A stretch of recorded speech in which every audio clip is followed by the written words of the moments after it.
Welcome back to Anime FMK. Here we are talking about anime as we do, also talking about our weekends. I had a wonderful weekend. I took a nap. That was the best part of my weekend. I slept during the day. That's how I can tell I'm getting old. I do that so much, though. It's so nice. Isn't it? I feel like preschoolers don't appreciate it. Yep. You know what else preschoolers don't appreciate? Having water. Where'd my water go? We're talking about anime and our weekends if we feel like it. I had a good weekend. Good. I learned how to do the 16-star speedrun for Super Mario 64. That was really fun. It's like all the glitches where you go up the stairs super fast and clip through all this stuff. I was able to do it in like little over 2 hours. The next one I did was like little over an hour. So it's pretty good. That's cool and all, but if you really want to get some pussy, you need I need to learn about QPUs. No, you need to learn how to do a half A press. Yeah, half A press, QPUs. Oh, okay. Well, there you go. So that was fun. And that was nice. And got thanks for I don't know who coordinated the raid from the marathon, but that was bonkers. Oh, no, that was literally like, okay, we're coming to a close. Hey, Kieran's streaming. Yeah, that was fun and nuts. Speaking of the marathon, yeah, that was...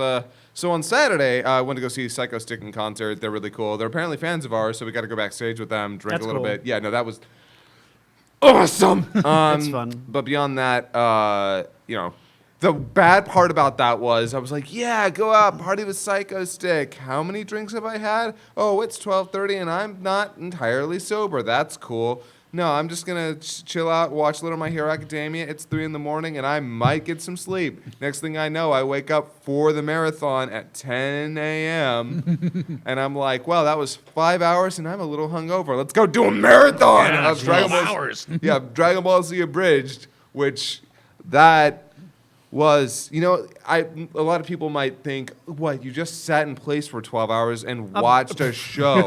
Yeah, you did. You sat in place for 12 hours. Yeah, I watched a show and then talked to everybody in chat and had to have live running commentary. And let me tell you, being on for 12 hours is tough as hell. Yeah. Like, I'm pretty sure I wasn't able to actually be on for 12 hours. Oh, then Nick brought his dog, and so it was like, bark, bark, bark. I don't like being in a cage. Yeah. Also, Nick brought Taka, which is pretty much the same. Yeah, basically. Bark, bark, I play Sal. Well, the other thing I did this weekend was watch some anime, starting with, by the way, this is Anime FMK. I'm Ben, that's Scott, that's Kieran. Yep. Intro, cards, knife means bad, eggplant means good. That's pretty much the rules. Yep. Guys, let's talk about comic girls. Do we have to? Yes, we do. Actually, today we do. We didn't have to if people had made different decisions weeks ago, but that ship has sailed. Let's talk about Comic Girls Episode 6. Meet Ghost Senpai, a horror mangaka who used to live in the dorms. Meet Teacher Sensei, a teacher who's also a fan of shonen manga. That's it. Just meet them. That's the whole episode. Can I say one thing? No. I really like this show's comedic timing. Like, say anything, the things that are bad about this show. Its comedic timing is nuts. It's way up there. It makes me angry because that shot where she's knocking on the door, oh, I know. and it gets more insane every time. I was like, it was God, so good. What a good gag. And not to mention the moment where she tries to crawl into the window, hits her, like just the quick shot of her hitting the foot, slam. I'm like, God damn it, this show could be so funny. Yeah. But Oh, but there's the but. Oh, there's the but. I wasn't expecting a but. Show us the butt. Kaus is the worst. Yep. And I was able to tolerate her for a little while, but Kaus, like, if she did not exist in this show or were just a 0.25% more tolerable, I might not do what I'm about to do here in a minute. Okay. But I'm sorry. She is the worst out of this entire thing. And the moment, the piece of hay that shattered my back was that scene where she finally comes around to Ghost Senpai. Mm-hmm. Her boobs. It's her boobs. Yep. Her boobs did it. Yep, the boobs. Yeah. Look, the second segment I'm not going to talk about because the second segment's boring. It's boring, dumb bullshit. Oh, looks like the teacher's actually a fan of one of her students. Okay. You got any funny jokes to talk about that? No? Oh, well, then I don't care. I don't care that the teacher cosplays. I don't care that the teacher's a fan of her student. There's no funny jokes. You didn't do any jokes with it. And then the way they finished up the last segment infuriated me so badly that it was the switch. It was the switch of like, oh, yep, nope, there comes the knife. Because at that point, I'm like, Kaus, you were the worst. You took a funny segment and then ruined it. The way they closed out the episode, by the way, is Kaus, Pink Chan, Pink Moe Blob, as closes many episodes, is talking to her editor and pitches basically what happened in the episode as a manga. And the editor says, hey, these are some really cool characters. Unfortunately, the story's garbage, so it's still rejected. Which, yeah, that's what this episode is. It's some okay characters, but the story's garbage, so it's rejected. Also, like you're not being clever. You're not doing some meta commentary. You're just telling us why you failed, but you still failed. That doesn't make it better. Also, it's insane how good the show is changing up its visual style. Right. Like, the entire first bit with the horror chick. Oh, yeah. That was amazing. I'm like, wow, you just completely changed up your visual style. You went for this black and red aesthetic and did it perfectly. I was like, this whole segment is so interesting and so neat. Where are they going with it? And then they do a bunch of funny jokes. I'm like, this is good. And then it peters out with just the dumbest thing at the end. And I'm like, I can't do it. That's just too dumb. You did it. You found that point where I was like, nope. Now, you say a bunch of funny jokes, and I'm going to throw this out there. I think this is the best episode of this show that I've seen. Wow, this is the best episode of this show that I've seen. But in that first half, you're right, like in terms of a genre parody, like, yeah, it effectively creates an atmosphere other than, oh, look how cute this is. So, yeah, I will give it that credit where credit is due. That said, it does one joke, which is a joke that they did in the Simpsons episode Cape Fear, which is one where Sideshow Bob's out to get Bart and they go into the witness protection program. And there's like a series of jokes where Bart will get freaked out over things that turn out to be mundane because they're played like over the top horror, like Homer jumps out and says, Bart, would you like some brownies? Holding up like a butcher knife, and then it turns out he's just cutting him a brownie. And then, Bart, you want to see my new chainsaw and hockey mask? Oh, I'm so sorry. I can see why you would have. That was a funny joke that they played a couple of times and then moved on. That's the only joke. You want to see that joke for 10 minutes? Because that's what the first half of this episode is. Yeah. Well, here's the thing. Like, only one or two of those jokes were good. The lead-ins to the joke were actually the funnier part for me, and some of the fallout. And even the end of the episode where she actually is a little bit freaked out that she has to actually be personable now that she's actually involved in conversation. She's like, oh, wow, actually talking about myself is really embarrassing. I'm like, see, I like that, but I don't like how you got here. Like, at all. Like, Kaos is the worst. And again, I didn't find the second segment good at all. Like, Yeah. and it wasn't offensively bad. That's the thing. There was nothing about that second segment that really just made me like, I fucking hate this. But at the same time, I was tuning out. And I'm like, nope, no, Comic Girls, you cannot let me tune out. Yeah. The only thing you have going for me is that I'm transfixed on how fucking dumb and crazy you are. And if it loses that, then... There was only one thing in the second half that made me say I fucking hate this, which is that it's still Comic Girls. Surprising no one. I can't believe I made it this far, and like, look, I'm like, I actually did find a lot of this show really funny, but it's how do I put this? There's some parts of it that are just too far for me. The gross hooks, yeah, can't do it. I can't continue fucking this dead sloth. It's finally gone cold. I don't care. I think when it's good, it's good. I think when it's funny. And anything that it does honestly doesn't offend me. It really doesn't. I don't give a shit. And you know I what? take it for what it is. And you know what? I'm actually I'm not even a little bit like perturbed or upset or weirded out by that because I can't continue. No, and I don't fault anybody for that. I've seen so much anime dog shit that it doesn't faze me. I was raised on bullshit like this. So I'm Yeah. like, okay, that's just how this genre is.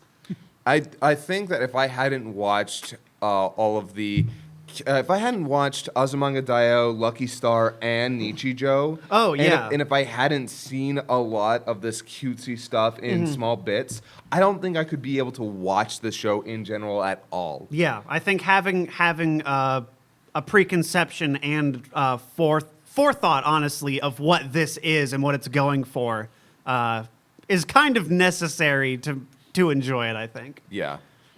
That being said, this is actually like the least offensive of these shows I've seen. Like in terms of, because some of the things will wear this shit on its sleeve. It'll put it up absolutely. at the forefront and then have the most artificial flavor bullshit underneath. That's the only reason I was able to like this show. Is that See, that describes that whole thing of it being in the forefront and it wearing its bullshit on its sleeve.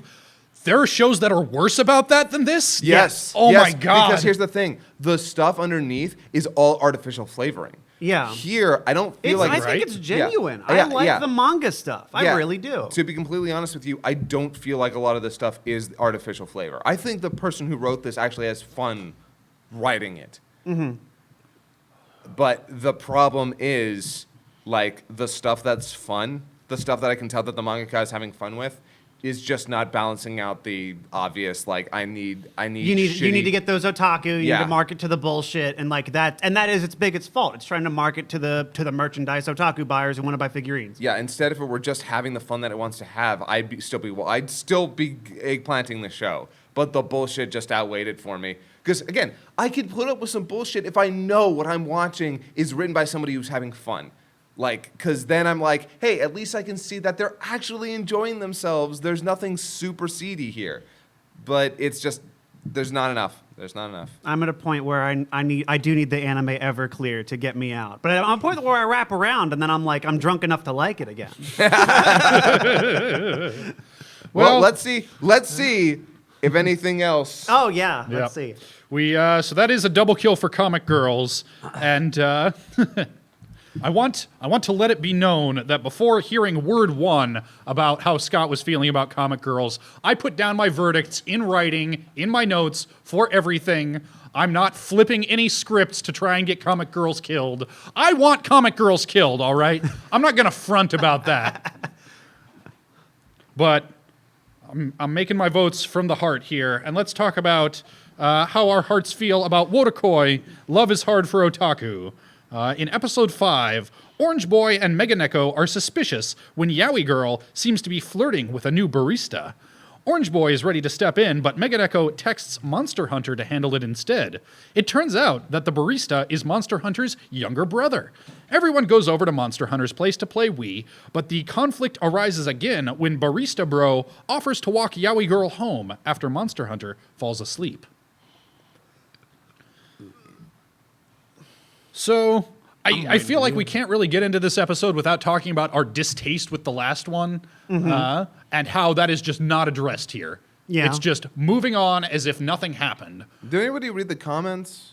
I did. Yeah, did anybody see anybody like defending that scene?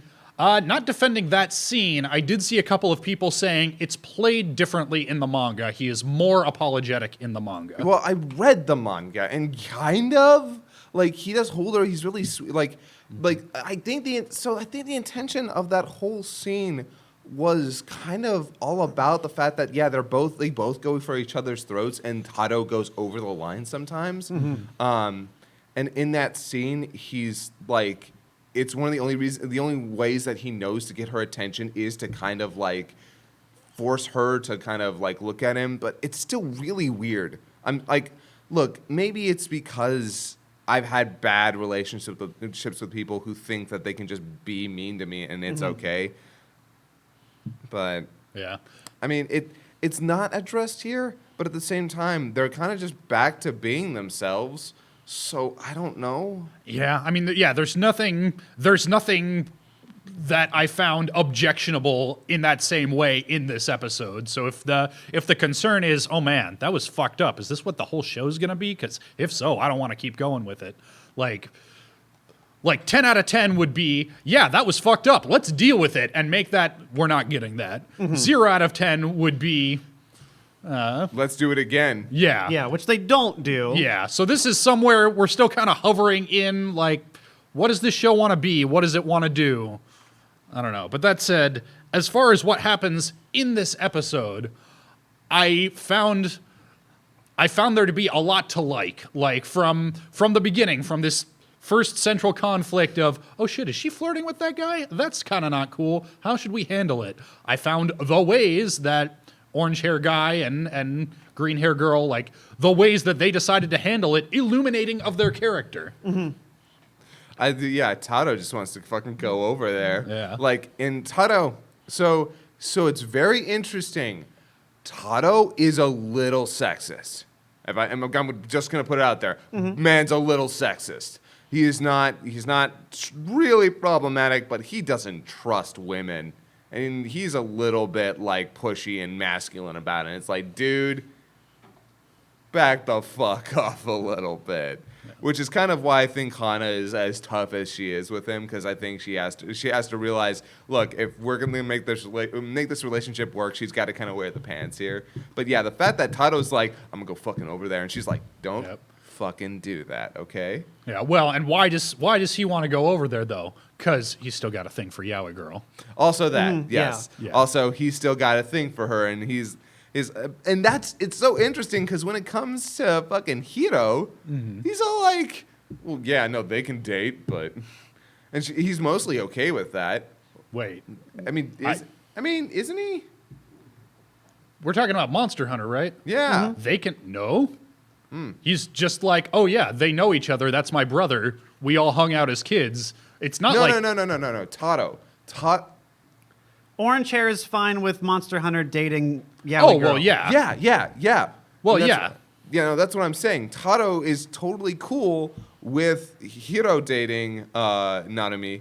Well, yeah. That's because it's subconscious. Yeah. Yeah, he is putting himself in the role of the jealous boyfriend, even though he's not actually her boyfriend. Yes, and that is kind of the great part. It's like, here you get to be that guy, and that's kind of interesting. And I see, like, it's neat to see that happen in a scene like this, because that is a very common thing that happens with people who have crushes on other people. Oh, yeah, absolutely. You don't see that a lot in anime, and so yeah, it's neat to see him like, no, I got to make sure that he doesn't hit on her because she's dating Hiro, obviously. Yeah. Yeah, no, that's great. And oh, trust me, I've done that shit. If I meet somebody that I'm attracted to, but I'm already in a relationship, I'll try and set them up with a friend of mine, because it's like, look at this dope, cool chick.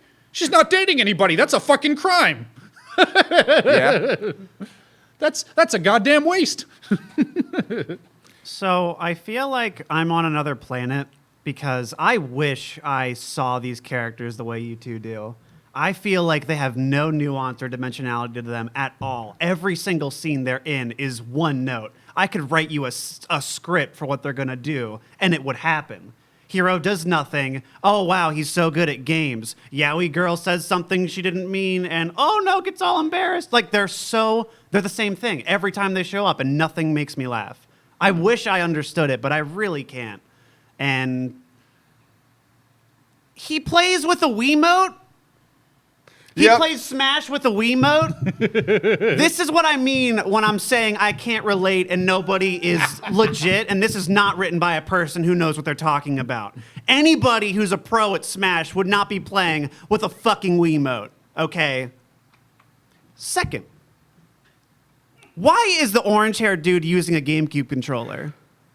He seems like he doesn't know how to do anything. Well, I think that was the...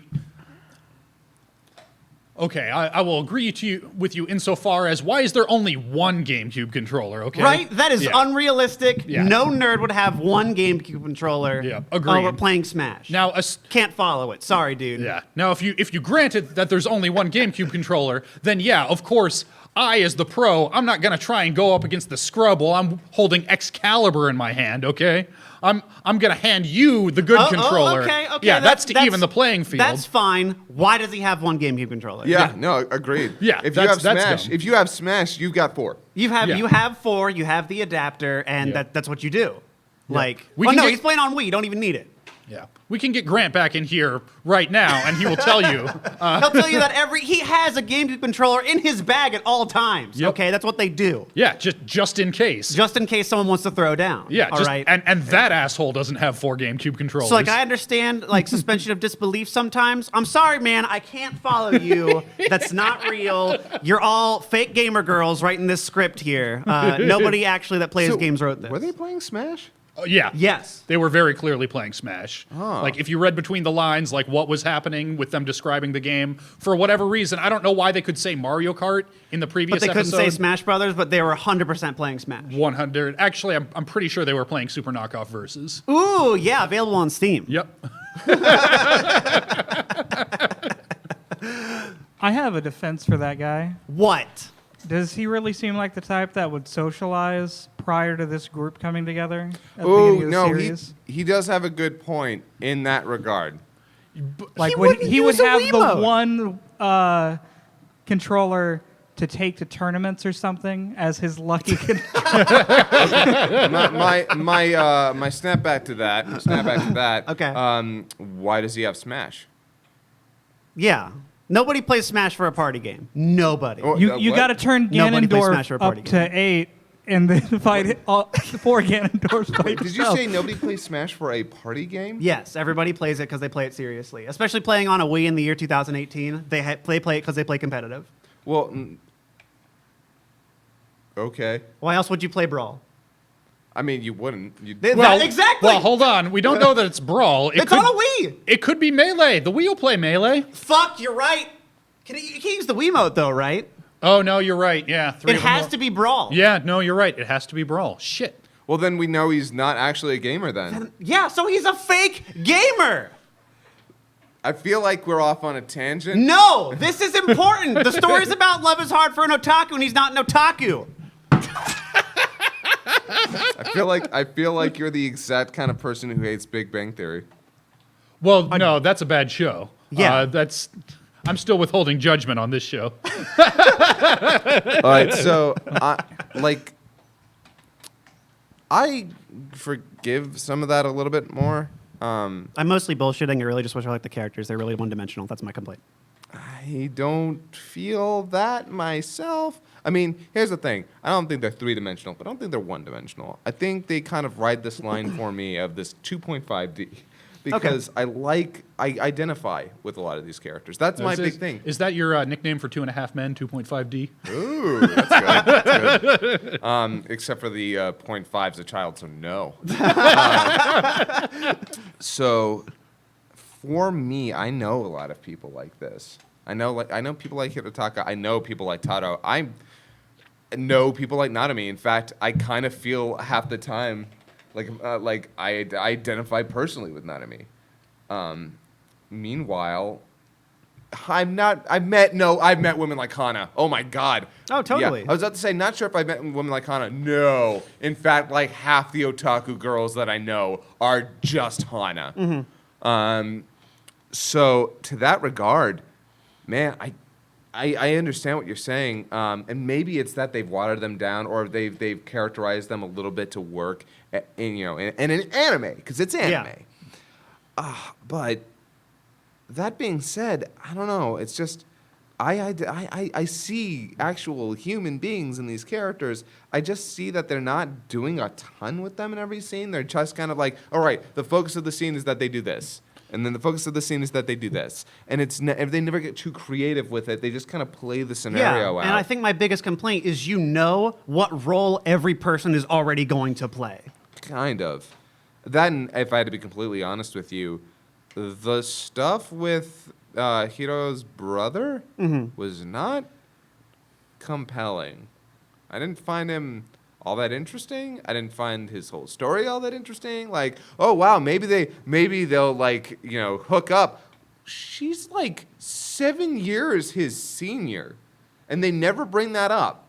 That is actually awkward. Even for the Japanese, that's awkward. Also, not an otaku.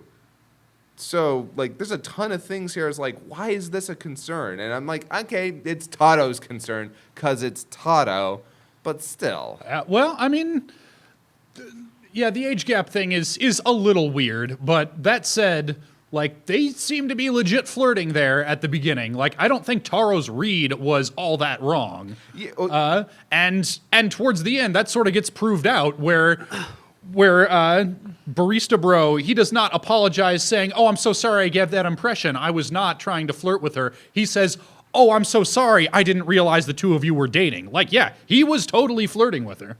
yeah, And so, true. like, I'll meet you halfway. Like, yeah, these characters can be a little one-dimensional, but the situations are interesting to me. And that's what's kind of carrying me through, like, these, like, long sequences where they're playing Smash and not much is happening. Because I'm sitting here, like, thinking through, like, yeah, that's a relatable situation. I've been in that situation. What did I do? How would I handle that? How are these different archetypes handling it? Yeah. It was, I don't know. I didn't hate this episode.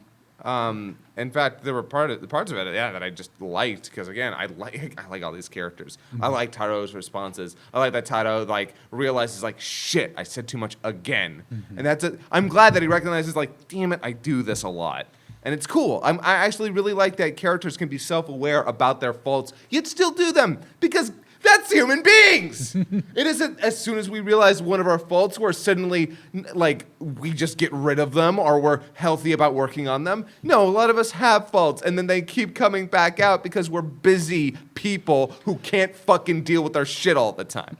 So I like that Taro and Hiro and Narumi and Hana all have these, like, very obvious faults that when they're at their best aren't a problem, and when they're at their worst cause issues between them. And that's every episode. I guess, honestly, this just wasn't a great episode for me. I don't know if it's kill-worthy, though. Yeah. Well, that's up to each of us to decide with our consciences. And honestly, this show has been, I mean, I knifed it the first week. It's been sort of on the bubble ever since. Like, a little more at that second episode, a little feeling it much less last episode, but still willing to give it enough. It's still doing enough for me that I'm going to hold up this eggplant. I continue to have hope that it'll kind of clarify and get its shit together, but as of this episode, it's doing enough.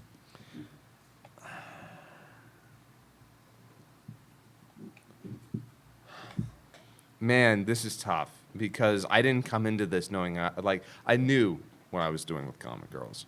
I knew how I was going to land on that one. That decision was made. I was going to have this conversation with you guys before I realized what I was going to do with Wotakoi because it is a show that has a ton of things that I like about it and a bunch of stuff that I wish that it would kind of eschew or deal with a little bit better. Damn it. I'm gonna fuck it. I'm gonna fuck it. Almost. I'm sorry. I'm so sorry. But we'll see. Maybe this will get like legitimately better. But if it doesn't, I'm done. I will say though, because I didn't say this, the OST is really good. I like the soundtrack a lot. And specifically the song that kicks in when she realizes it's his brother. I played that scene over and over and over. It's in the background, but it's so good. Just this dun dun dun dun dun dun dun dun dun dun dun dun dun. It goes back and forth and shit. It's really good, really cute.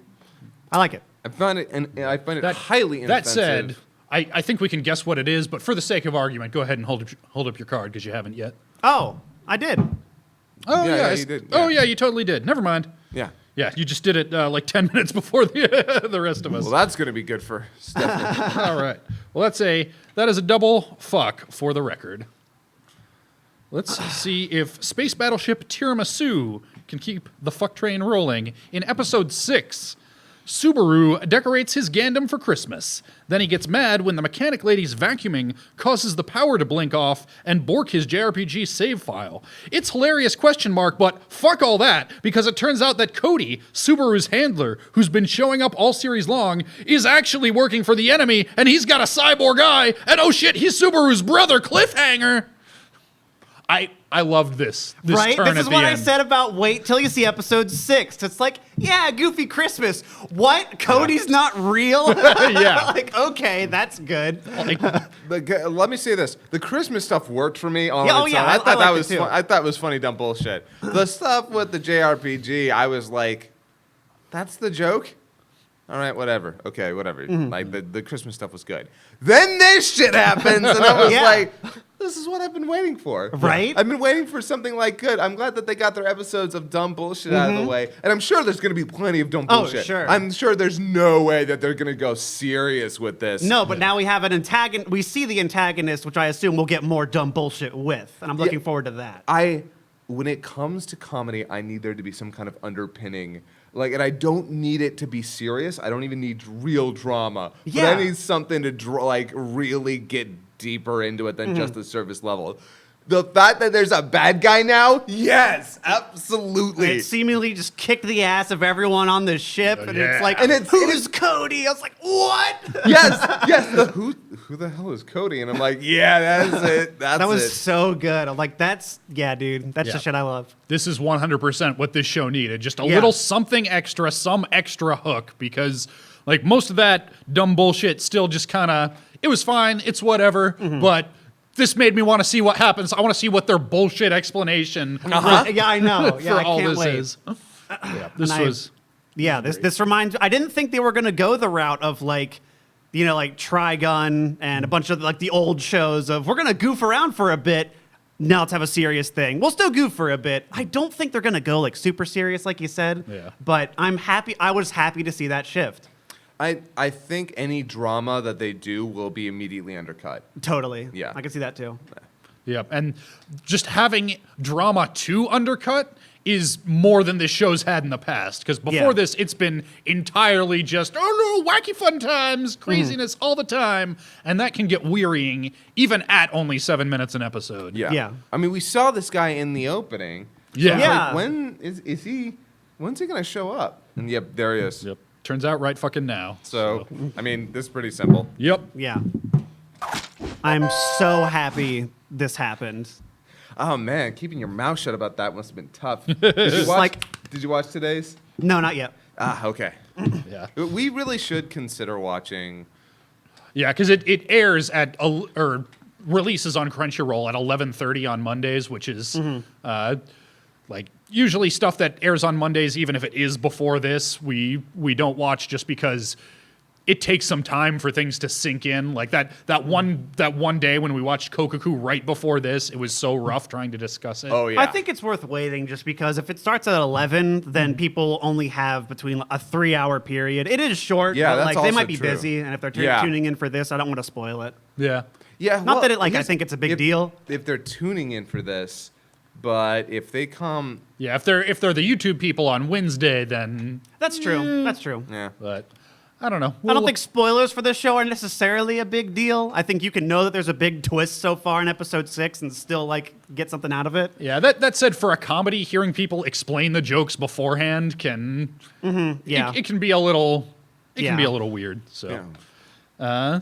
speaking of comedy, Lupin III Part V, Episode 6. In this episode, the Dumbass Brothers invent a safe that can only be opened by someone with an IQ of 0. They sell it to a bank and then send in a fake tip-off from Lupin that he's going to try and rob it to get famous. Can Lupin dumbify his 300 IQ enough to defeat their dumbass safe? I love this episode. I loved it so much. This episode is so dumb. It's so good. This is evocative of like all the old like 70s, 80s bullshit that I Very- remember. Very specifically, so I went out of my way and I decided, I'm gonna watch some of Lupin the Third Part 3 because after I watched this episode, I was like, I need to see, because this isn't like Red Jacket No. or Green Jacket. Green Jacket and Red Jacket had silly stuff, but it was once or twice an episode. This was full on bonkers dumb bullshit, and that's cool. But I was like, okay, is Pink Jacket like this?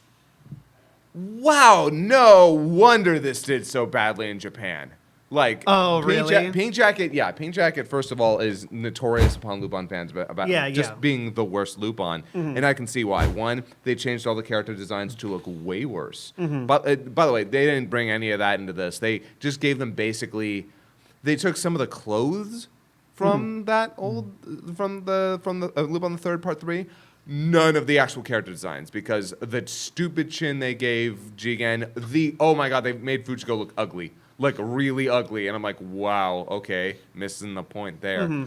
Yeah, this is part 3 of Lupin in terms of, like, comedy, visual style, and it's crazy. I was not expecting... And you know what? Like, I'm going to say this. You know what this has me excited about? Because I actually didn't like this episode all that much. I didn't hate it. And I'm not, like trust me, it's far from offensive. I'm not into this kooky, dumb bullshit. Like, it just didn't capture me. That being said, like, it visually very appealing. This is a good-looking episode. Yeah. It's got some funny moments. It's got some cool character designs. I just didn't care for the story. What this has me excited about, though, is that this might mean we're going to get a Green Jacket and a Red Jacket episode. Yeah, I really hope they do that. If they do that, I'm going to freak the fuck out, because I absolutely want a Green Jacket episode from this team. A Green Jacket episode would blow my mind, because Green Jacket was the most serious Lupin ever got. Like, it's notorious for actually being kind of, like, dark and moody and went to some weird places. And Miyazaki was part of the original Green Jacket series. Yep. So if we get a Green Jacket episode and a Red Jacket, because Oh, I know. I'd love that. yeah, Red Jacket was always known for just, hey, this is all about the heist they're pulling off in this episode, or whatever thing they're trying to steal. And but whatever they do, I'm excited about that, because I'm hoping that's what this means. Yeah, like Red Jacket always gave me the most like Detective Conan vibes. Also for Monkey Punch. Like I love stuff like that. I really hope we get to see something here. Yeah. But it's nuts. Like there's really, I couldn't get over the foreclosure stickers on everything. Yes. Just The cabbage in the fridge. The cabbage, like even on this. Oh no, what are we gonna do? Yeah, like, by the way, bunch of good jokes in this. Bunch Yeah. of solidly written and shown jokes. Yeah, the foreclosure stickers, the idea that you need a 0 IQ to open the And just the montages of Lupin trying to make himself as dumb as possible. Yeah, I like that. He's tied up and they're putting a cat on his head. Why? Fuck it. Who knows? Yeah, I mean, let's be real. This is a novelty. I wouldn't be down for a whole season of episodes like this. But as a breather between, what I would love is if this season turns out this season is 24 episodes. The arc leading up to this was 5 episodes. If this is just a 5-episode arc, then a 1-episode breather like this, then another 5-episode arc. Ooh, yeah. I okay. would love that. That'd be really fun. Yeah, no, that's absolutely what I want. Yeah. No, I think this was really fun. It was I think the animation was really goofy and fun in this one. A lot of really fluid, organic, and oblong shapes that really worked to carry it.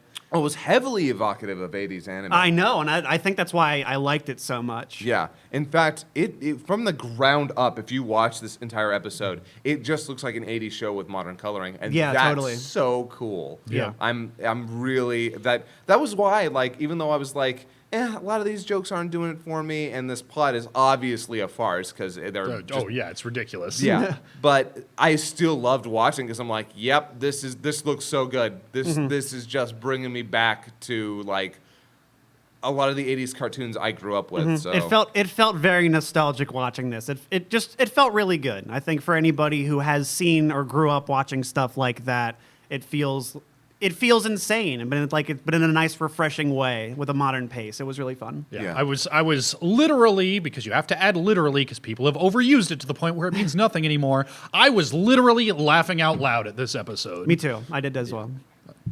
Fucking it.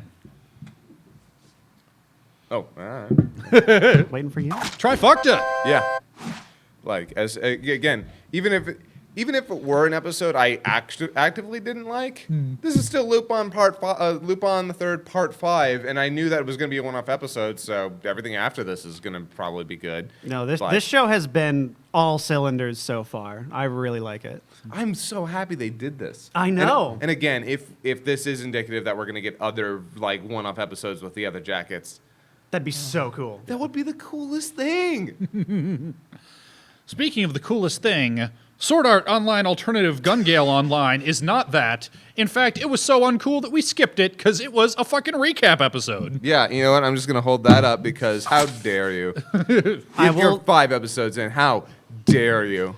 There's this one bit at the end. Oh, you watched I it? watched the whole thing. All right. There's this one bit at the end where they replace all the sound effects with like this team of Walla girls doing all the sound effects. It was Damn! like an abridged series from like 2010. I'm like, yes! Okay, I'll watch that that Yes, sequence it is then. really good. Just That sounds like dumb fun. And they're Yeah. on the boats. You hear them go like, it's dumb. It's stupid. They're having a blast. Apparently, didn't this whole recap happen because they were behind schedule on the next episode? That's what I heard, although, I mean, we're playing a game of telephone from fucking Japan, so who the Yeah. hell knows? Yeah. That said, yeah, a lot of people in the comments last week in the Twitch chat were telling us, hey, next week's going to be a recap episode, don't bother watching it. And trust me, I need zero excuse to skip something on this list at this point. Yeah. So but I did check the Discord and checked a couple of other places after this had actually aired just to make sure, like, if people had come in saying, oh, no, we fucked up, turns out there's important plot here, you got to watch it, then we might have tried. And yeah, everybody said, nope, turns out we were right, just skip it. Yeah, the whole narrative structure is M catching Pito up on the thing and just them talking over like all this other shit. And then like the last 8 minutes or so is just a bunch of omake stuff that's actually had some really funny bits. Okay. I guess I'll watch that. You could just skip to the end. And Yeah, there's that's some the funny idea, goofs. Yeah. That said, they didn't even give this, to my understanding, they didn't even give this a full episode number the way they did with it's the My Hero recap. They're calling it episode 5.5. Like, they're clearly intending that most people are going to skip this. That's good. You know what? That's good. Yeah. Like, at least be upfront that this is an actual episode. Thank you. Yep. But, so moving right along to an actual episode of Hinamatsuri. Yes. In episode 6, Nita's dad dies, so he brings Hina to the funeral to meet his mother and sister.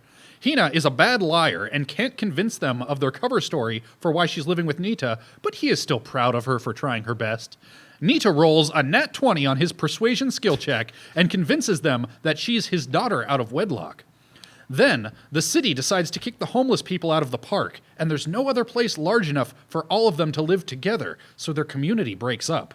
Utako finds a kindly couple of restaurant owners to take Anzu in, and she wants to work at their restaurant because the homeless people taught her to work for what she gets, and living by their values means that they'll always live on inside her. And shut up, I'm not crying, you're the one who's crying! God damn it! This episode is so good! The front half, I couldn't stop laughing. And the second half, you got me crying. Like, what the fuck? This show's so good. Yeah, and the half with the funeral was the funny half. Actually, wait, was that? It's not a funeral. Yeah, They're no, just- that they're wasn't a just, funeral. That's a common thing where they will have a dead relative that they just kind of honor there. I think they just got together. Yeah, no, that was just a family get together. I think it might have been on the No. anniversary of the death. It might have been something like that. I did not see funeral anywhere. Well, they didn't say the word funeral, but his mom calls her up and says, "Hey, your dad died." My understanding was this was like a family get together after the funeral.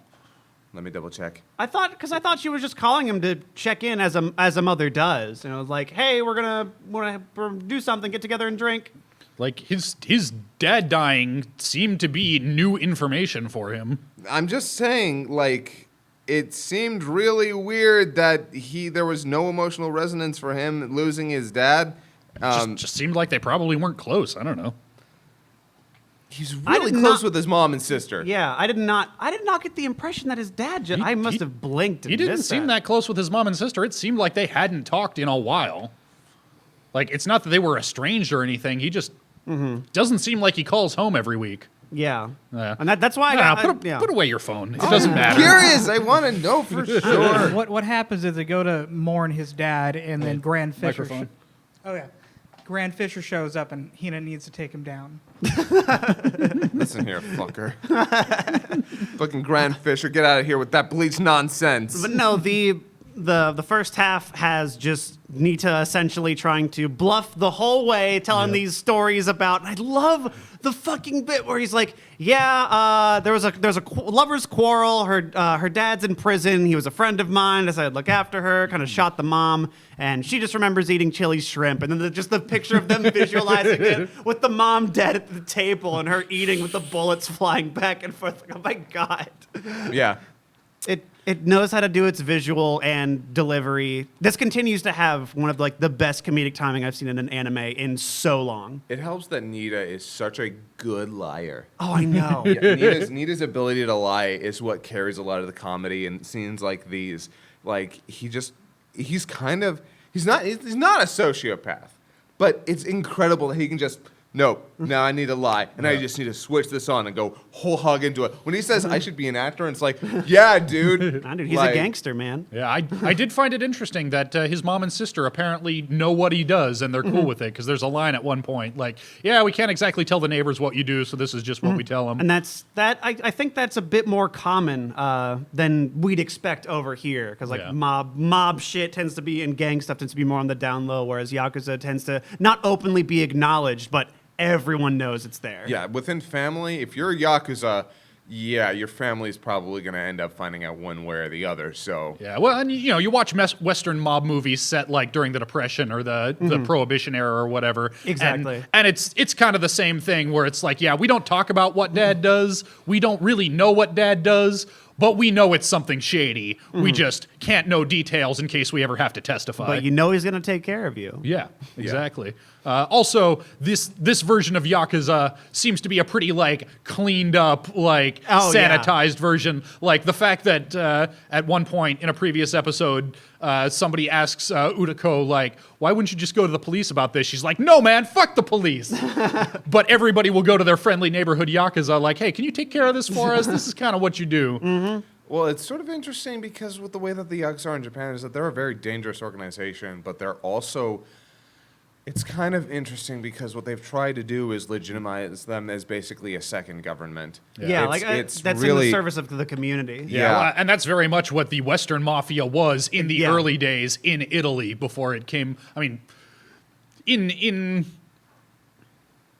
that wasn't entirely abandoned when they came to the U.S., but yeah, if you look into your Mafia history, which I did when writing the Billy Punchy Face. Yeah.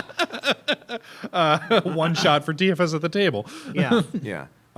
So it's kind of interesting because the police are known to work with the Yakuza. If they just be like, all right, look, we know that you've got some stuff going on, but it would actually be beneficial to the community if you just keep doing what you're doing and don't fuck with certain people or things. Like, do not fuck around with foreigners. Don't fuck around with kids. And keep your shit to adults. Because that means that they've got this controlled chaos going on.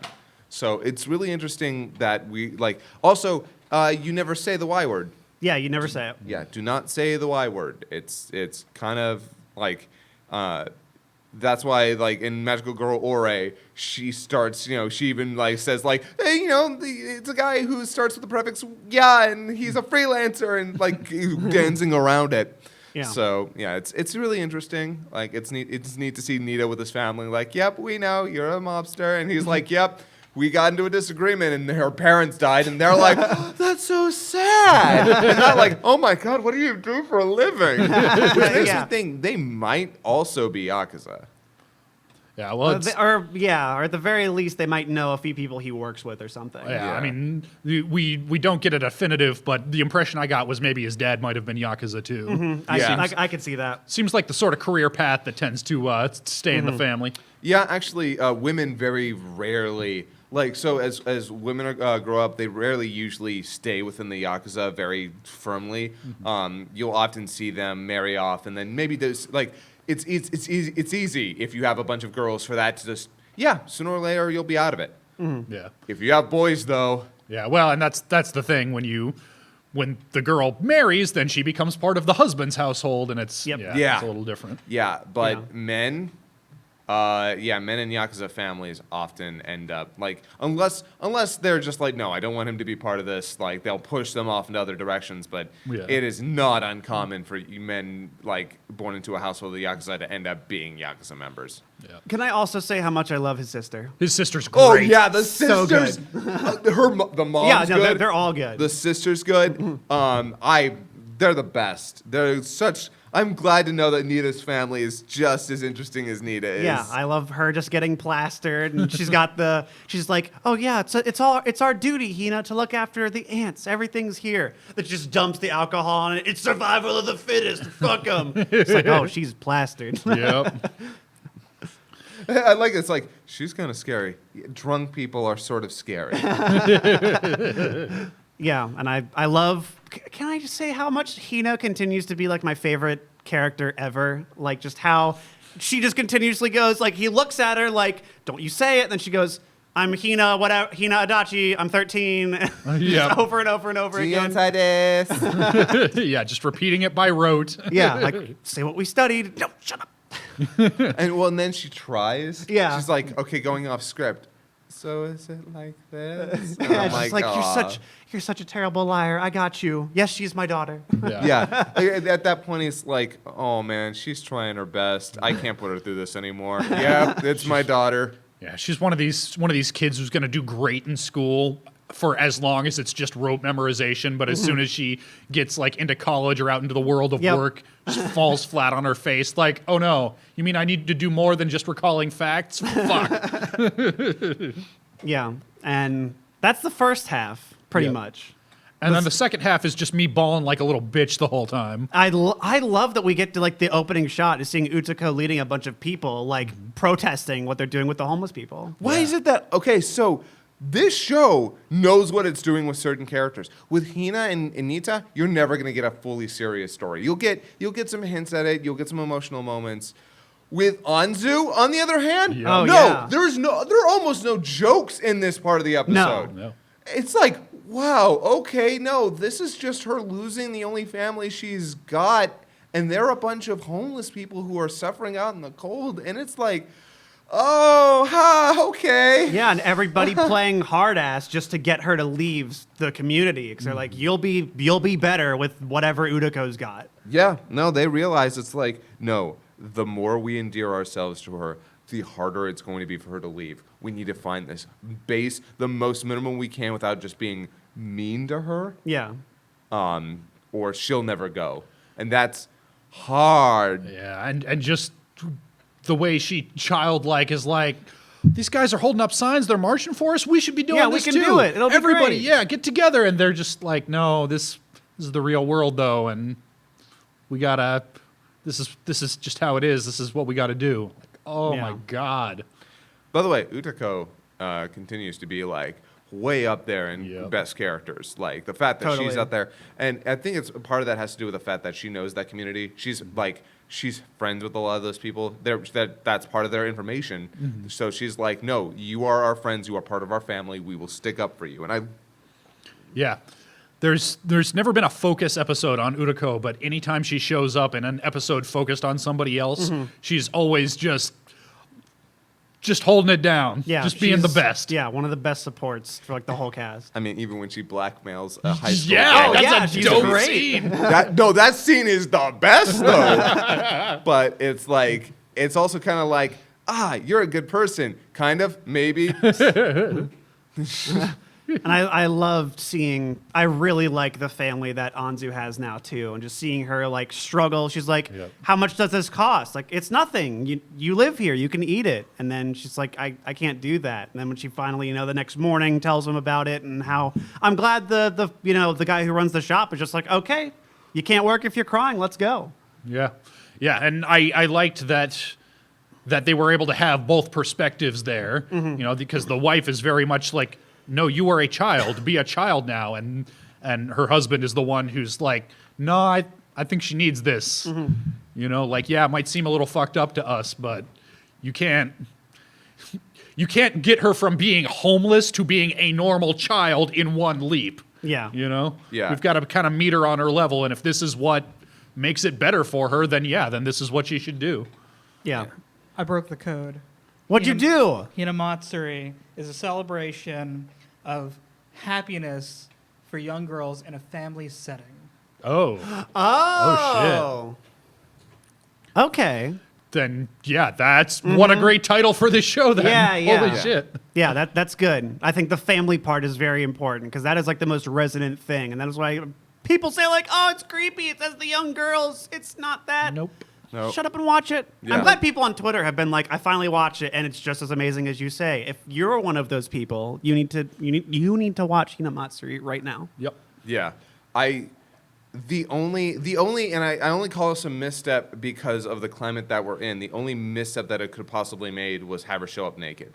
Because that's the thing that I know a lot of people saw that. I'm like, well, I guess I know what this is about. I'm like, no, Yeah. no, it's supposed to be weird and off-putting, and that's how it plays out. Yeah. There's no part of this that is, Yeah. oh, I have a naked girl in my room. He's like, yep, okay, I'm going to bed. I ain't Yep. dealing with this. Nope. Yeah, like the way I explain it to people is it's there to be a Terminator reference and then it's done. Yeah, Yeah. that's pretty much what it is. Yeah. She showed up from time travel, another dimension. Who the fuck knows? Yeah. We still have no idea. Yep, nor does it matter. And yeah, I really don't care at this I- point. I But will it will s- be cool to see. I will say this.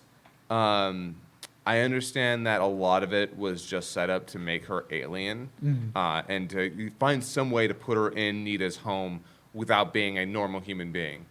I do hope that the psychic power stuff isn't completely out because that stuff is funny to me. Whenever that, like, remember when she says, if I don't use them very often, they'll Yeah. come out? Yeah, it kind of seems like, why did you even introduce that? I mean, it's not a big deal. The stories that are being told are really good, but there is that weird, like, is that coming back? Is that going to be I a thing? highly suspect that'll be coming back as we get closer to the end. Yeah. I suspect that as well. I also would not give a shit if it never came back any more than in season 3 of Aqua Teen Hunger Force. I'm sitting there like, weren't they supposed to be detectives? Yeah. To be fucking fair. If that was just something that they needed to throw into the first couple of episodes as a high concept to sell it to a network, then that's fine as far as I'm concerned. Yeah. Yeah. I doubt it is, but it could be. Yeah. I just know that we open with a flash forward, so we'll obviously get more stuff, and I can only imagine it'll get to that point. So. Yeah. I do love We'll that see. flash forward. Yeah. So I'm. Oh. Yeah. Oh, yeah, Oh, for the I guess we record. should.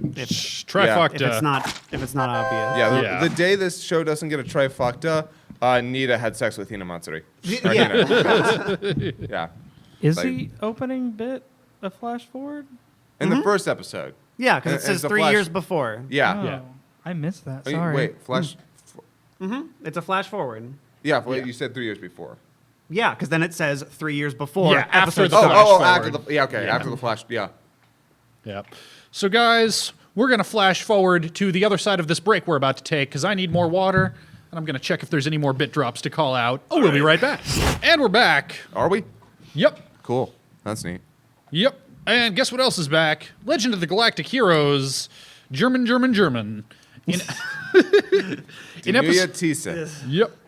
In episode 6, Yang puts together a crack team of officers whose only distinguishing characteristics are varying levels of facial hair to capture the Imperial Fortress of Doldry.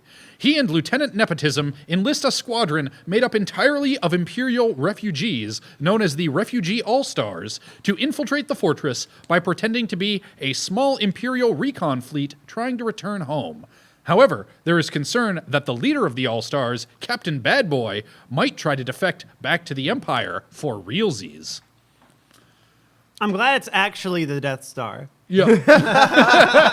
I'm glad we get to see, okay, it's just the Death Star now. So, boy, this episode had a whole lot of people talking in rooms. Yeah, a very talky episode. It's not till like the last couple minutes that we actually get to go to space like I was expecting. That being said, I do like meeting the refugee guys. I like the introduction. I to like that. Yeah, The animation was Yeah, pretty right? good there too. Like seeing them with like the VR training and the like fighting outside and everything. Actually pretty good.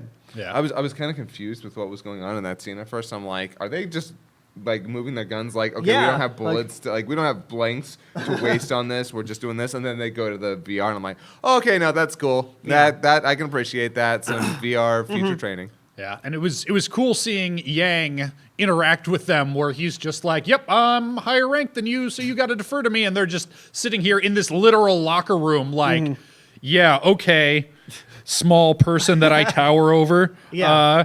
How about this? I'm going to hit on your girl. What are you going to do? How are you going to act? And then seeing I do not know his fucking name. I call him Captain Bad Boy because he's... It was like Schrodumf, Funk, Yeah, something. Walter something. Walter's his first name. Yeah. No, I know Walter's his first name. But just seeing how everybody instantly defers to him and that, like, setting him up as, oh, shit, what's this guy's deal?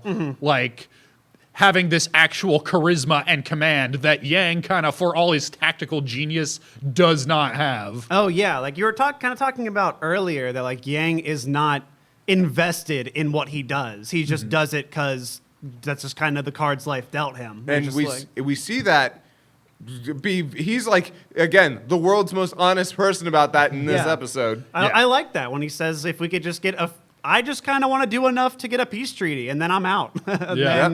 And then it's not my responsibility to fight. That's what everybody else is for, to make sure it happens. I'm like, I like that. I like you, Yang. I think you needed this episode. Yeah, like just last week I was saying, I want to know what his big picture strategy is. I want to know what his end game is. And this episode gave it to me, and I'm with you. I liked it. Yeah. Yeah, I think that's a very human like perspective, a very knowledgeable perspective to go to, because he's like the guy's like, what, you think it's gonna stay peaceful after this? And he's like, no. We're human beings. We've literally never had peace for an extended period of time. What I want is to make peace and then peace out. Yeah. I'm not looking to solve all the problems of human history, but I got this 14-year-old kid over here. I would like him not to go off and die in a war that doesn't matter. And I think it's good having Julian there, and I like just the tiny flashback you get of him going, I'll take care of the house, I'll do everything, you do what you need to do. Like, okay, now he has something he can't lose now. Yeah, and Julian I felt was kind of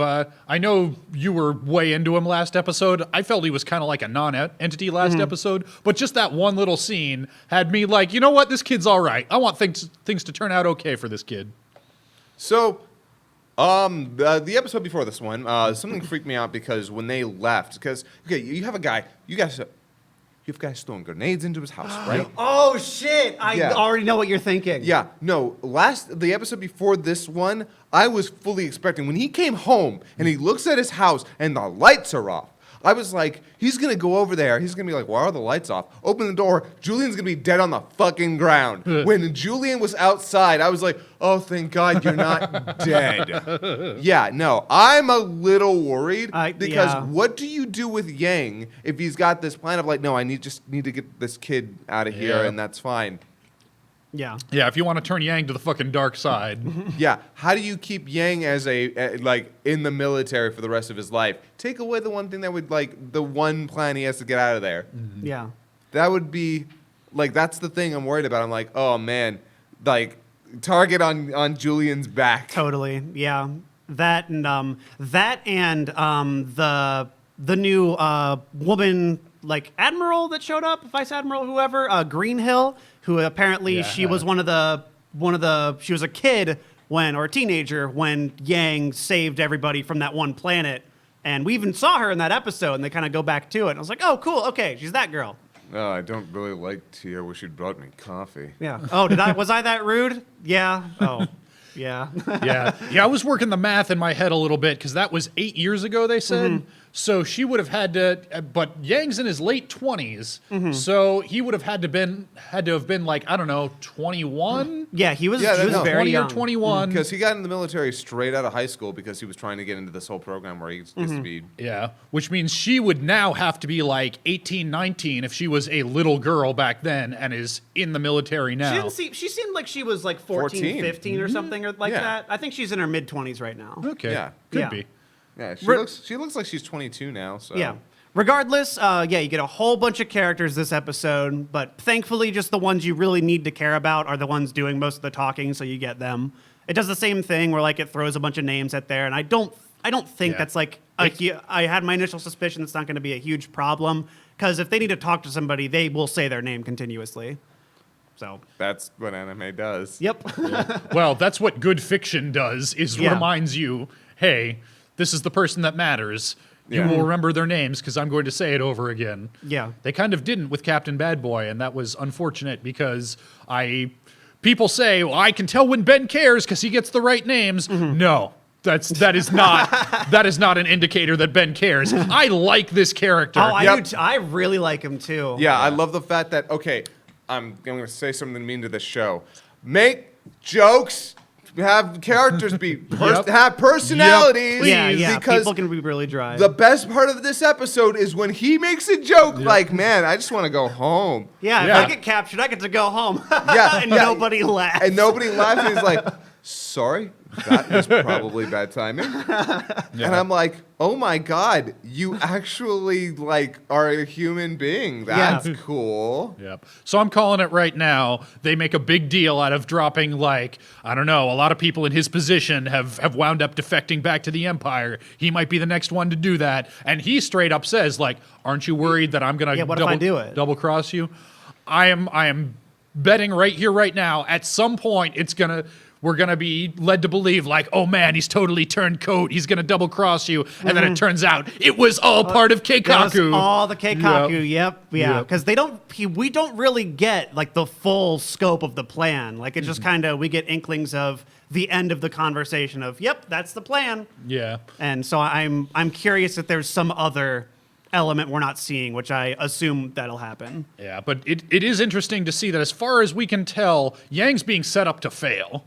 He's being sent against this like impenetrable fortress that's held up for hundreds of years or whatever, with half a fleet made up of fucking ragtag survivors of battles who are not ready to get thrown back into the mix. Yeah. Which, by the way, kind of feels like a bit of a snapback after what he pulled. Yeah. Yeah.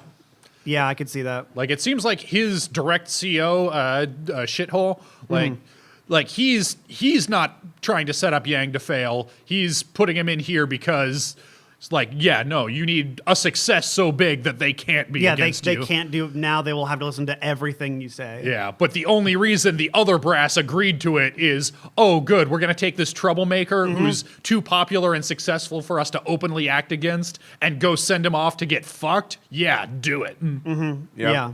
And again, the show continuously, the music is really, really good throughout this whole show. I love the music, especially just when you have a lot of people talking. I think the tension with the music was doing a lot for me. And when you finally see the whole fleet like flying away from the planet, that was really cool. I like seeing that. Yeah. The one point in which I don't think Yang is the most honest person in the world is when Captain Bad Boy asks him, so what are you going to do if I double cross you, though? yeah. Like, what's your... And he's just kind of shrugs like, I don't know. I guess I'm fucked. I guess I just got to trust you. Nah, he's got a plan B. Of course he's got something. But what's he going to do? Well, here's my plan B, and here's how you can foil it. Yeah, you're not going to say shit. Yeah. That would be good because that's that third guy is like, you're either the most honest person I ever met, or he says you're the biggest sophist since Rudolph. Yeah. A little from column A, a little from column B. Yeah. Which clearly show he still has like some like veneration towards empirical like ideas, which I kind of like seeing. Not really. Do you know what a sophist is? Isn't that like a speaker? Yes, a speaker who is insincere but gets people on his side because of the way that he talks about things and the way that he that's convinces right. people. And what he just called Rudolph was a backhanded compliment. Yeah. It's like, you're the biggest sophist I've ever met. Why, thank you. Wait a second. Yeah, that makes sense. It's like the Hitler comparison wouldn't be far off. Yeah, actually. Yeah. Yeah, that's Yeah. Like, you're the greatest public speaker since Mussolini. Wait. Yeah.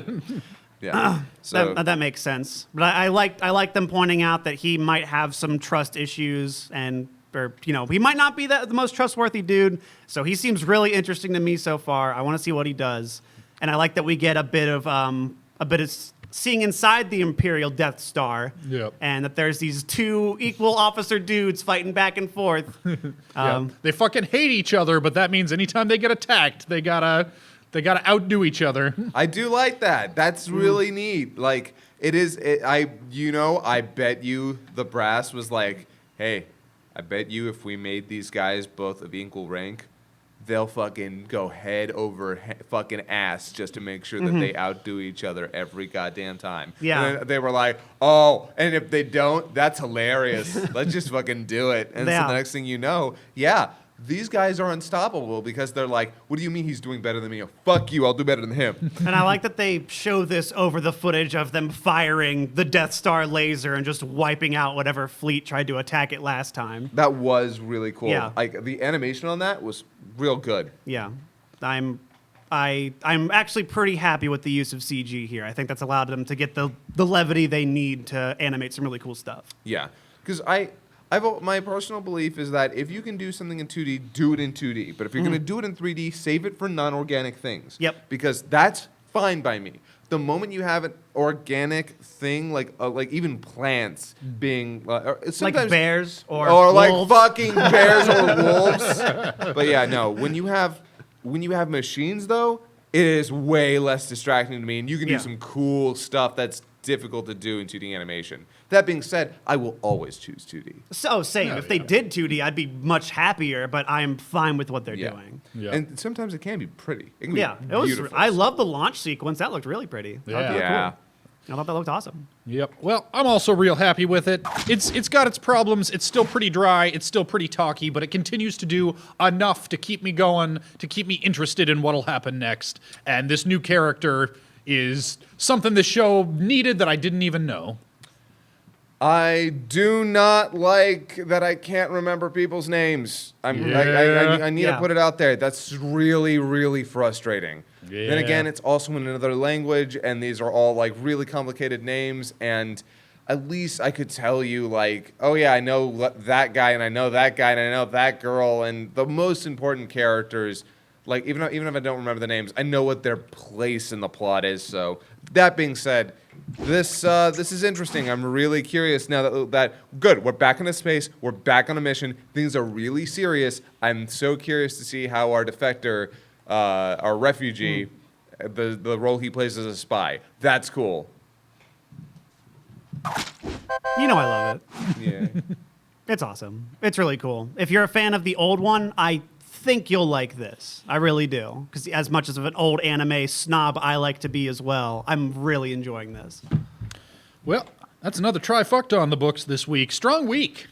Strong week. Lots actually. lots of best episodes this week. And we're getting into episodes like 5 and 6. This is traditionally Which is traditionally where everything kind of slumps. Yeah, but I feel like things that started strong are staying strong. Couple of things that are still kind of on the bubble. But let's talk about Golden Kamuy. In episode 5, the Escape King agrees to rescue Sugimoto for a share of the gold. He helps Sugi escape in a baller chase sequence, and Crazyface decides to let Sugi's group continue to collect tattoos so that Crazyface can steal them from them later. Samurai Men's Shinsen Gumi group kills some bandits. Also, there's a bear hunter who will presumably become important later. Wow. My girlfriend described this best as like season 1 of JoJo. Like this whole episode. I was like, yeah, everybody's insane. Everybody is like turned up to 11. Everybody's a little insane. Like everybody's insane. And they're all like, oh no, I'm doing this. No, I'm doing this. I got you all fooled. It was his guts the whole time. But it's never to the same extent as JoJo. But yeah, you saying this reminds me of JoJo?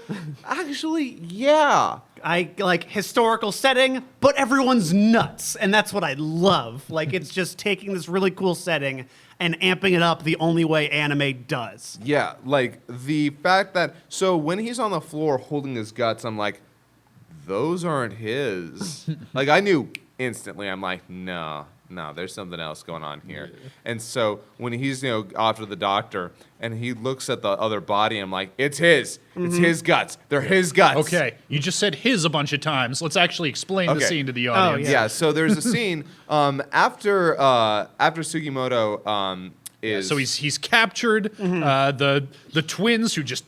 They want him fucking dead. Yeah, because he fucked up the twins last episode, and we open on that. Yeah. Yeah. So he's been put back into solitary, and the twins aren't allowed near him. But they sneak in, and they're like, "All right, cover his mouth. We're gonna kill him." then we're gonna untie him and make it look like that he was trying to get away. But this is after the Escape King. Yeah, Escape King is like Lunch Lady Doris, have you any grease? Yeah, I got this. Serpa's got this bear fat and is like, oh, lube me up. I'm Then gonna grease me up, woman. He can dislocate everything and just slide into the bars, and I want a gif of him just sliding in, just like The look on Tsukimoto's face is like, are you a ghost? sliding into the DMs, plopping down, full of grease. It's so good. I love him. He's already showed up to untie Tsukimoto. And so what does Tsukimoto do? Fucking murders that bitch. Fucking murders one of them. Yeah. What happened to the other guy? Was he outside? Yeah, he was Yeah, outside, he was outside. standing watch. He was watching. Yeah. So he goes outside. So there's the one with the missing tooth there. And he's like, good, it's you. And so fucking murders that dude. There's this whole big deal that happens when the other, and then he cuts his guts open, holds them to himself after he does up the guy's clothes, so nobody realizes that the body on the floor has been disemboweled. Yeah, puts the clothes on, puts his belt on, puts the bayonet in his hand, everything. Yeah. So they think that, oh shit, okay, you can't move your hand from there. So that's why he keeps holding it there. Like, if you move your hand, you'll probably just die. So that's why no one tries to move it. No one can notice. So when they pick him up and they take him out to go to the hospital, they don't realize that those ain't your guts. Yep. So they think he's going to die. We got to get him patched up so he can tell us where the clues are, where the tattoos are hidden. Yep. And while they're on the cart, rushing off to the hospital, Sugi just takes those motherfuckers apart. Yep. And just screaming, I'm immortal Sugimoto, bitch! I fucking love him. And Crazy Face is going after them on the horse because he figures out what's up. He's chasing after them. Serpa's sniping him from the rooftop, gets his horse, and he just keeps going into on a foot. He's like the motherfucking Terminator. Oh, it's so good. By the way, before that scene, there's a great CSI scene where he starts looking over the body. Yeah, and it's like, figuring out, that's how we learn, because he starts going over everything. yeah, it's like there's something wrong here. Why was he holding the bayonet in his right hand, which is damaged? And it's like, what's this blood on his belt? Why was this belt undone? And then, he already knows the answer before he even gets in there, but it's still this. But I you see great his little scene. brain juice leaking when he's like, what'd you do? It's so over the top in all the right ways, to keep me engaged. And I have never been bored with this show. Yeah, and this might well be the most action-packed, at least in an effective way, because some of it's a show that's had some action. The production values have always been all over the place. Yeah. A lot of the action's kind of iffy. This was great. Yeah, no, everything about this episode, from its tension, its use of information that we know that other characters don't know, just the setting, the build up, the payoff, everything in up until a point. And that's literally everything up until where Sugimoto gets away is perfect to me. I loved it. Oh god, the scene where she hits the horse, he starts running, then by the time he goes back to the horse, she's cut out that part with it on the arrow because she knows no. They can't know who I am or how I'm helping. Yeah. And then I love it. She's holding it, and the dog wants it. She's like, you can't eat. Poison. It's poison. She's fucking I Knew Batman, and I love it. Yes. She is I Knew Batman. And I love the scene with them eating and all the faces she makes, which I can tell I lifted straight from the manga. They're so good. oh, yeah. Okay, actually, no. Up until the end of that scene. Yeah. Because, And before that scene, even they have a little character moment where Sugimoto's talking to a Serpa and talking about hey, I left and I'm sorry, and she punches him, and he's got the she's butchering because they're butchering the horse that they stole. Oh yeah. And it's this character scene, kind of dramatic scene. But with this funny background shit, she's tossing him this horse steak hey, hold this up against your face. It'll reduce the swelling.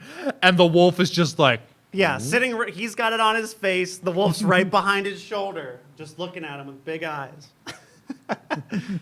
Real good. That was the best. Just watching him okay, look, I know that's your food and I can't take it, but if you don't want it, I'm gonna eat it. Isn't it mine? Which one's mine? And I'm sorry, that is That fucking wolf is the best. Oh, he's great. He's so- I love Retar. That is Yeah, yeah, Retar? yeah. Oh, he's cool. I thought it was Rital. Is it Rital or Ritar? In the subtitles, they spell it Retar. Okay, he's the best. Yeah. Like I'm so like when he was first introduced, I'm like, oh cool, is that gonna just show up every once in a while and be kind of like their Deus Ex Wolfina? But no, in fact, it's a mainstay character, and it can be terrifying and it can be hilarious, and that's great. Yeah. I'm so happy. Yep. And also, she ate the poop. Yep. Yeah, when she eats the poop. Yeah, then it becomes a cooking show again. Yeah. And this is how you do it right, because it's in almost every episode, but it's never for so long that it gets tedious. Yep. Just like, hey, here's another scene where we're gonna eat dinner. Like, sure, I'm into it. Yeah, we're gonna have horse like sukiyaki. Do you know how that works? Let's talk about it real quick. Because this show is so intent on giving you like a little bit of education, a little bit of culture every fucking like anytime it can. It's like, okay, so we're gonna sit down, we're gonna talk about the meal we're eating, we're gonna talk about how it affects them, their personal critiques on it.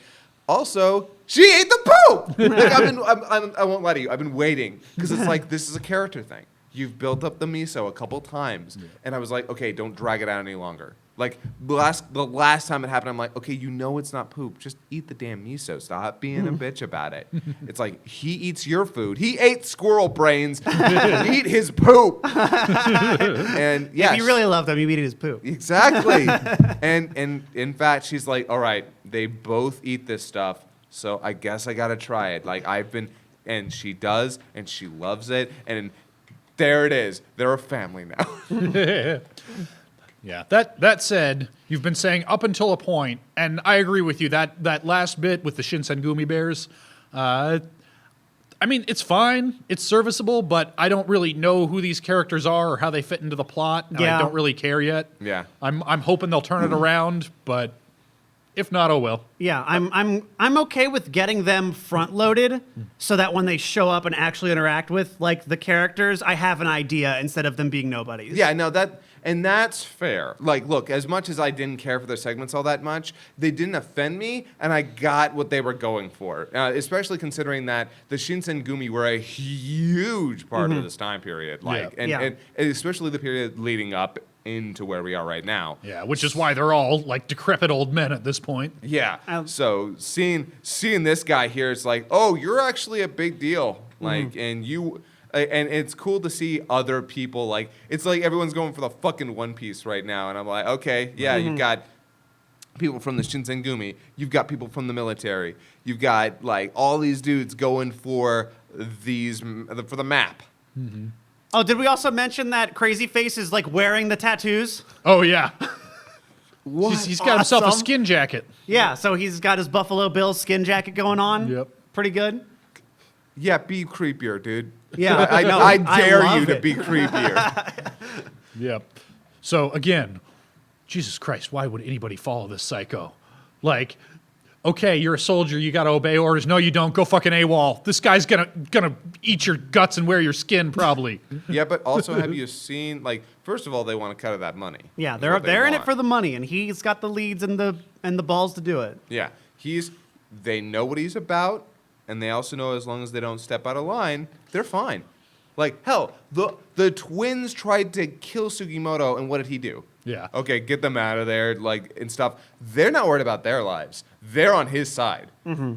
But anybody who gets in his way, on the other hand, might get a dongo skewer through their mouth, or three. Oh God, those skewers stayed in way longer. Oh, than I know. I did not like that. Yeah, like for the longest time, I'm just, God, did you take those out, please? That is so. Please stop. Yeah, what a torture in this show. Like, oh, okay, yeah, that's happening. Oh, The man. gore is very effective in the right ways. It knows how to. It knows what it. It makes you feel the way it wants you to. Yeah. Instead of like, oh, violence, yeah, it's like, No, it's oh, like- violence, oh no. Yeah, like ooh. And it's not like gory, like it doesn't even bleed. It's not like showing you close-ups of the flesh tearing. Yeah. But it's just that idea of, oh no, Yeah. not through the cheek. Oh. And you know why? Because as anybody might know, like, over-the-top violence only ever accomplishes like like at some point there's this cutoff. because Yeah. it's like, well, I can see every gory detail, so now it's just kind of funny. Yeah. But when you imagine, when it gives you just enough to show you what just happened, then your brain starts filling stuff in. Then your brain starts telling you like, oh no, I don't want to think about that. Yeah, it's like seeing it's like, the same thing like seeing anything happen to fingers or toes or like a stub toe or a broken something. Like, oh God, that is so much worse than seeing somebody like lose an arm. Yeah. So yeah, the very, very good use of violence in this show. Like it never comes off as gratuitous. It always comes off as trying to set a mood and show you danger. Like even a dude's degloved face hanging off. Oh, is, yeah, is that was- like it's striking and effective, and it works so well. And here, guts, man. Yeah. Show's got guts. Yeah. I want to fuck those guts. Trifecta. I want the to say real board. quick, this show also has a really good dub. Ooh. Ooh, yeah? I haven't seen Okay. it. Main characters are Monica Rial and Ian Sinclair. Monica Rial plays. Monica around who else? Ian Sinclair. Oh yeah, that's Ooh, good. I could see, I could totally see Totally. Ian Sinclair as Sugimoto. In fact, I think that's the guy I was thinking in my head for the longest time. That's and, cool. And Monica Rial's a Serpa. I really like her. I'm not sure how I feel about that. I could see that. Yep. That's cool. I don't know from voice actors. Yeah. But I knew from but I do know from Megalobox in episode 6, the Joe versus Soldier Boy fight continues. Soldier Boy seems to have the advantage early on, knocking Joe down for the count multiple times. Pops wants Joe to throw in the towel, but Joe refuses to stay down. As both fighters become increasingly tired, Joe gains the upper hand by focusing on the basics that Pops has taught him, finally winning in a TKO in the 4th round. After the fight, it turns out that this was Soldier Boy's last fight, since his doctors have told him that he's putting too much strain on his upper legs and is risking his ability to walk even with prosthetics. Soldier Boy and Pops reconcile, and we get a look at the 3rd entrant into Megalonia and a potential next match for Joe. I thought he forfeited. No, wait, what's a TKO mean? Technical knockout. Yeah. So, Oh, I thought that meant total. yeah. Yeah, I was also like, by TKO, does TKO not mean what I think it means? But yeah. But yeah, I think it's important to mention how he forfeits it. Yeah. You know how Soldier Boy could have won? If he just Superman that hoe. But he doesn't. He so doesn't. He loses. So why be you? Sorry, I wanted to make that joke since you said it last week. Yeah, I like what this episode does. It's kind of the same thing with the last episode of going back and forth between Pops and Aragaki in the past and the future. We get a bit more of that. And I don't know, man, that scene with when Pops goes to the locker, he's just like silent for a bit. And then he sees his leg bleeding. He's like, oh, you really were hurting. And then when he gives him back the ticket and everything, it's like, that saved my life. Like, oh, that got to me. Yeah, that was the scene. Like, okay, so I'm gonna be kind of heartless here. I actually didn't get emotional on the episode before this. Like, a lot of people were like, "Oh wow, this is really dark and deep," and I'm like, "Yeah, I mean, it was effective. They definitely did it really well, but it did not hit me on a very good emotional level."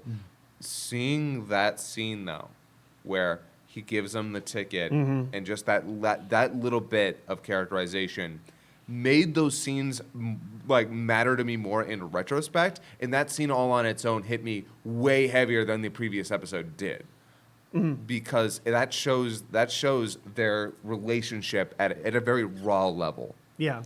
Yeah, I think it did a great job of selling me on what I was missing last episode, which is, why is Pop such a piece of shit again?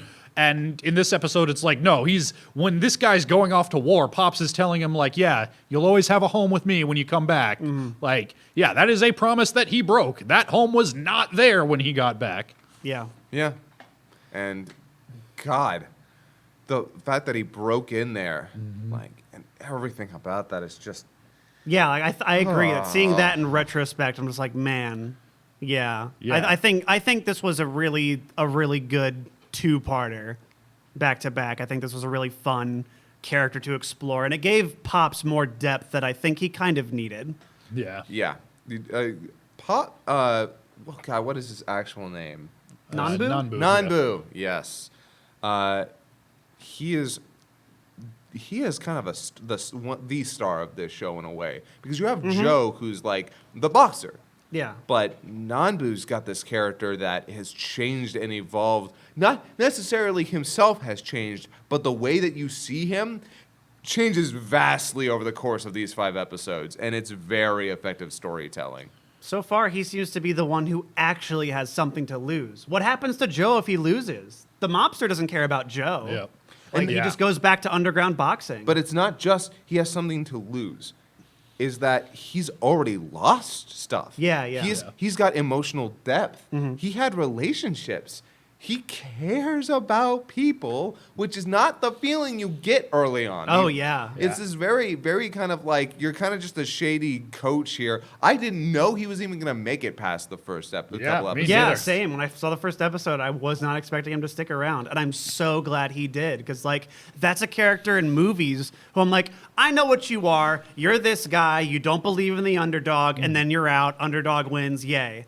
This is so much more like nuanced and deep than I expected out of this, and I really like it. And when you say that Pops has something to lose, like it's not spoon-fed to the audience. It doesn't over-explain it to you. But when Pops is like, yeah, just throw in the towel. Just trust me, I can line up more fights. Yeah. Like Pops knows, no, that's not how this works. Joe needs to win every fight to even have a shot. Yeah. So if he throws in the towel now, Pops, you are fucked. Yeah. And Pops knows that.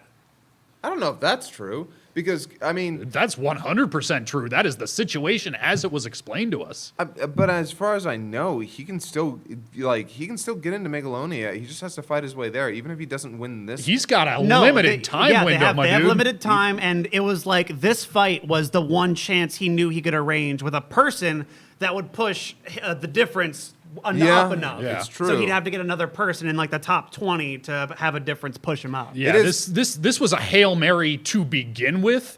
Like there is no room for slips. There's no room to make back lost ground. Yeah, you might be right. You Like might be totally he might right. have been able to arrange another high rank fight, and they probably would have been fine. But from what we're led to believe, this was it. Yeah. Yeah, I mean, even after winning this fight, we see a little of director, businesswoman person, and yeah. talking about like.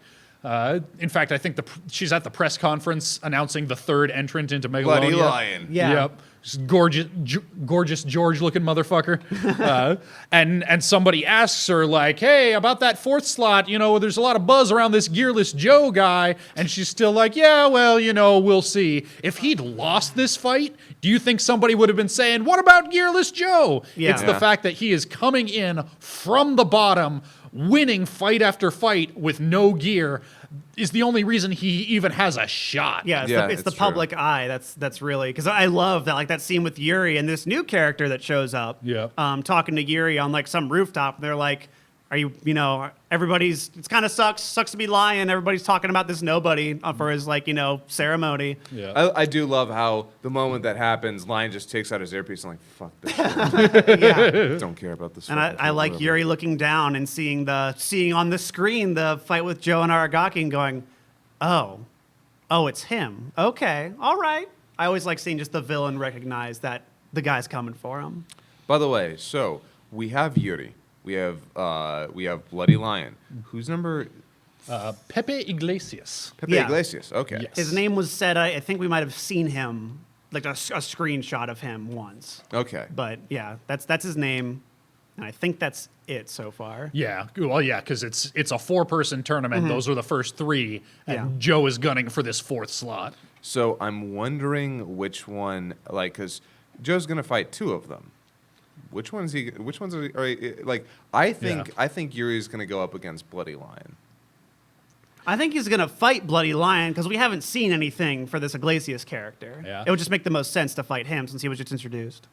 I could see that. On the other hand, I could see like the fact that we haven't seen much of this Iglesias guy. Maybe he's just not as big a deal, and Yuri, because if they were gonna make a big deal out of him, why wouldn't we want to see him fight Joe? Yeah. Yeah, that's true. So we can. I don't know. Whatever it is, I'm looking forward to it. I think this episode was a really good payoff for what it was setting up. It hit me a bit more in the last episode, but this was a really good crescendo to all that stuff. Yeah, and we haven't talked much about the actual fight, which is about half, if not more, of the episode is yeah. just this extended fight sequence. But I really like that too, where they, like, I believed Joe's victory here, whereas in some of the previous fights, it's been that kind of stock thing where, yeah, he's losing until he learns some valuable lesson about himself, and then he comes around and wins. This is like, no, it's straight up an endurance match, and that's how he wins. Yeah. You know, and he's fighting smart in, like, as it drags on and on. Like, Soldier Boy is Aragaki. He's losing his composure as it goes on, and Joe's just like, nope, playing smart, playing defensively, conserving his energy, you know, making some punches, taking some hits. Yep. Was real good. Yeah, we've talked a lot about it. It's a great episode. I love the fact that they had that one track come in during the fight, the one that usually plays like after the credits are over. That is such a good track. Yeah.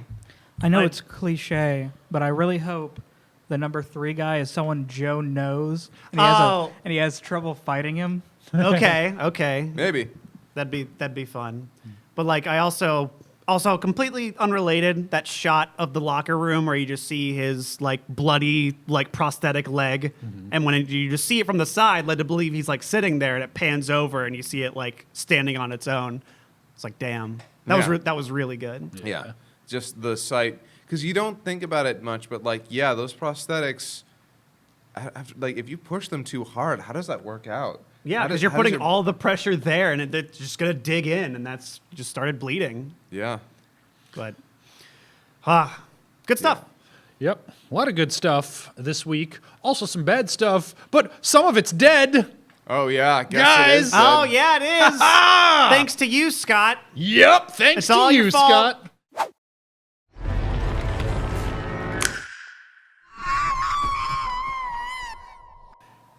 I should have knifed Wotakoi. You should have, because then we would have had the wheel. You're not. No, we would have had a poll. Oh, Poto had a poll. Yep, and I believe the audience would have done the right thing, but we'll never know. I can't knife it in retrospect, can I? Nope. I think that's bullshit. I think before the show's over, I should be able to change my mind. That's right. I agree. Should be able to change it. Guys, thank you for tuning in. Thank you for joining us. We will see you again next week for now 8 episodes of that hot brand new anime. See you next time.